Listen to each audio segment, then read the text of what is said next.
Okay, before we start this week's story, we'll go over a little bit of review from last week. So, can you kind of tell me what story we did last week? Give a little summary. Last week, Jesus was approached by a rich young ruler who told Jesus, that he'd obeyed all of the commands.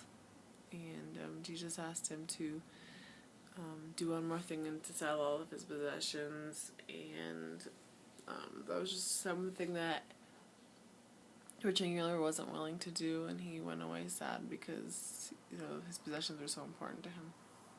Okay. And a couple of questions that I want to ask just to get you ready for this week's story. You know what fasting is? Yes. Okay, have you ever fasted? Yes, I fasted from food for a couple of times, and then I've done some sorts of fasting through Lent season, giving up other things. Yeah. Have you ever fasted for a week? Not from food. What about a month? No, I've only ever fasted from things, but food, I think only ever 24 hours. Okay. And thinking back over stories we've gone over, can you think of any stories that have involved the devil or demons? Yeah, there's the one where Jesus sent the demons into the pigs.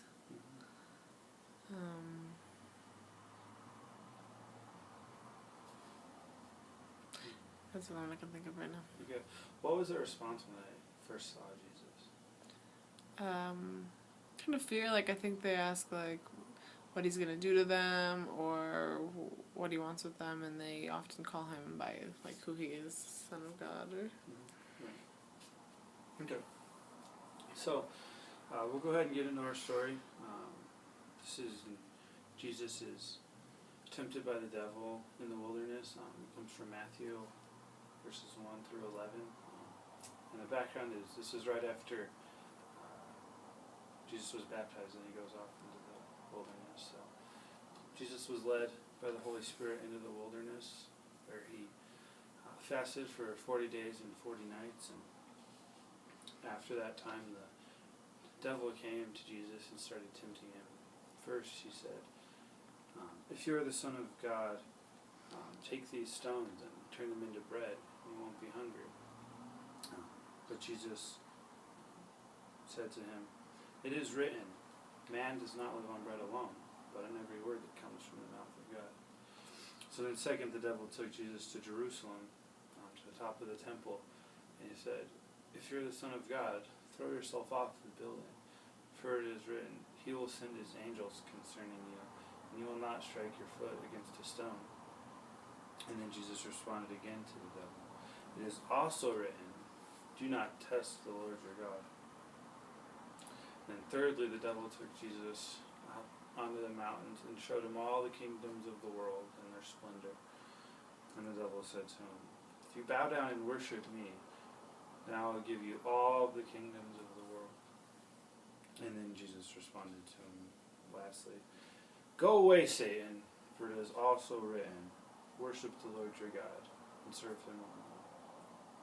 And then the devil left, and angels came and began ministering to Jesus. So, that's the end of our story. Who is involved in the story? In this story, it's just Satan and Jesus. Okay. And what happens? Jesus has been fasting for 40 days and 40 nights, and Satan comes to him and tempts him in 3 areas regarding his hunger and his ability to rule over the earth, and kind of invincibility, or his ability to jump off and still live. Mm-hmm. Anything surprising in the story, or something stuck out to you? I think it's interesting. There are 3 areas that Satan chooses to pick, and I kind of wonder if those are areas that he also chooses to pick. That would continue to be attacked. So. Do you think it's significant that Satan comes to tempt Jesus after his fasting for 40 days and 40 nights? Yeah, I think that it's first Jesus is kind of new on the scene, so I think, it's when he really starts to begin his ministry. So I think in one way it's him tempting him early on to see really who, what he can do. But I think he obviously knew that was a peak time. If there's going to be a time to push Jesus, it's going to be when you're so hungry, or you feel so alone from being through this period. And why do you think that the devil starts his sentences to Jesus saying, if you're the Son of God, do this or do that? Because the demons from the other story came running up to Jesus and said, they called him right away, Son of God, have you come to torment us before the time? So they recognized his authority. Why do you think Satan is saying, if you're the Son of God, do this and do that? Yeah. My guess would kind of be that Satan's goal is to have us doubt our identity in God and what that is. I think he does that for us too, if you are really a follower of God, and so to kind of to push him to that, but also maybe to make him prove to Satan who he really is, to try to get him weakened by wanting to be prideful and show his real power, instead of kind of taking the humble place that God had given him at that time, which wasn't to do something miraculous or jump off a cliff or whatever, but it was just to be faithful to God and just to not do anything in those situations, even though he could have done all those things. What is something we can learn from Jesus' response and how he dealt with temptation? I think definitely you hear him speak back the words of God or the words in the Bible, and I think that's important, that as we're tempted by things, that if we know truth, that we remind ourselves of those things, because on our own, I think our own logic can justify a lot of things, or we could say, well, I just want to prove to Satan who I really am, or instead of coming back to what we know is truth. And I think he was probably very dependent on his father too, for what he should do, because there were times that he was proving who he was, but in this situation, not. So. Kind of piggybacking on that story, what is something in the story that you can avoid doing, or something that you can imitate doing?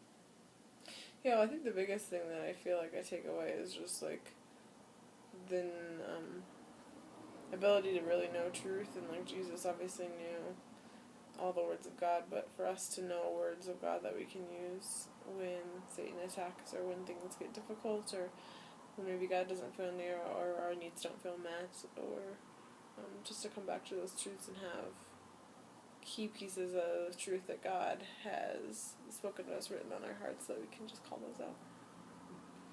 Great. That's all the questions I have, and that's the end of our story session today.